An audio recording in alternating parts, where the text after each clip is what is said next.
नमस्कार, news nation digital पर आपका स्वागत है। रूस यूक्रेन युद्ध को चलते हुए इस महीने 2 साल पूरे होने वाले हैं। साल 2022 में जब रूस ने यूक्रेन पर हमला किया था तो माना जा रहा था कि रूस जैसे ताकतवर देश के आगे यूक्रेन हफ्ते भर से ज़्यादा नहीं टिक पाएगा। लेकिन यूक्रेन की फौज ने अमेरिका और नाटो के देशों से मिले हथियारों और खुफिया जानकारी के बदौलत इस जंग को 2 साल से ज़्यादा खींच लिया और जंग अभी भी जारी है। इस युद्ध में यूक्रेन के राष्ट्रपति ज़ेलेंस्की एक हीरो की तरह उभर कर सामने आए, लेकिन ज़ेलेंस्की के अलावा यूक्रेन की फौज के चीफ वालेरी जालुजनी की भूमिका भी काफ़ी अहम रही है।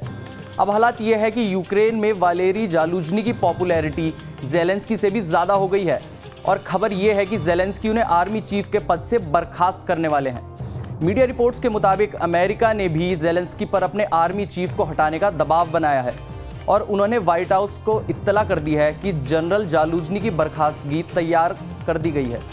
यानी जिस जनरल ने यूक्रेन को पुतिन की फौज से बचाया उसे ही अब ज़ेलेंस्की हटाने जा रहे हैं। यूक्रेन में जनरल वालेरी जालुजनी राष्ट्रपति ज़ेलेंस्की से भी ज़्यादा लोकप्रिय हैं। ऐसे में ज़ेलेंस्की को डर है कि युद्ध के बीच जनरल जालुजनी कहीं तख्ता पलट या फिर चुनाव में उतरकर उनकी कुर्सी ना खा जाएं। जालुजनी की लोकप्रियता के कारण ज़ेलेंस्की कई बार उनकी आलोचना भी कर चुके हैं, लेकिन जनरल वालेरी जालुजनी वह व्यक्ति हैं जिन्होंने पिछले 2 साल में ज़मीन पर उतरकर कई इलाकों में रूसी आक्रमण को विफल किया और कीव पर कब्जा नहीं होने दिया। खबरों के मुताबिक ज़ेलेंस्की ऑफिस के करीबी एक सूत्र ने बताया कि ये दोनों एक नए मिलिट्री ड्राफ्टिंग प्लान अभियान को लेकर एक दूसरे से उलझ रहे हैं। ज़ेलेंस्की ने 5 लाख नए सैनिकों की भर्ती के जालुजनी के प्रस्ताव का विरोध किया। यही नहीं, ज़ेलेंस्की सार्वजनिक तौर पर आर्मी चीफ के खिलाफ अपनी नाराज़गी भी जाहिर कर चुके हैं। रूस के खिलाफ यूक्रेन के काउंटर ऑफेंसिव बुरी तरह से फेल होने का ठीकरा जालुजनी के ऊपर मढ़ा जा रहा है। जनरल जालुजनी की दलील है कि सैन्य रणनीतियों में राष्ट्रपति ज़ेलेंस्की और उनके करीबियों की दखलंदाजी की वजह से बाखमुत में यूक्रेन की सेना को भारी नुकसान उठाना पड़ा है। युद्ध के नतीजों के अलावा ज़ेलेंस्की के लिए सबसे बड़ी दिक्कत आर्मी चीफ की लोकप्रियता है।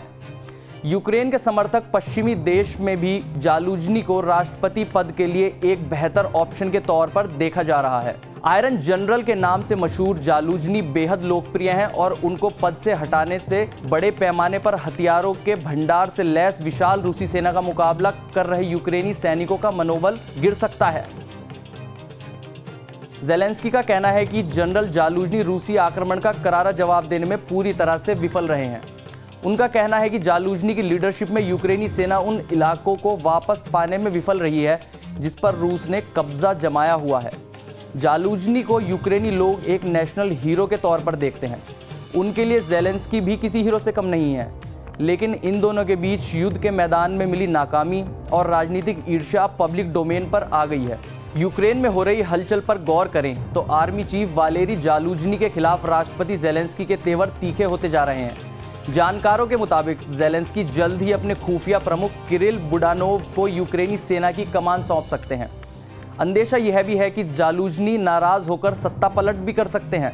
सेना और यूक्रेन की एक बड़ी आबादी का जालुजनी को समर्थन हासिल है एवं कई पश्चिमी देश भी ज़ेलेंस्की की जगह जालुजनी को गद्दी पर बिठाना चाहते हैं।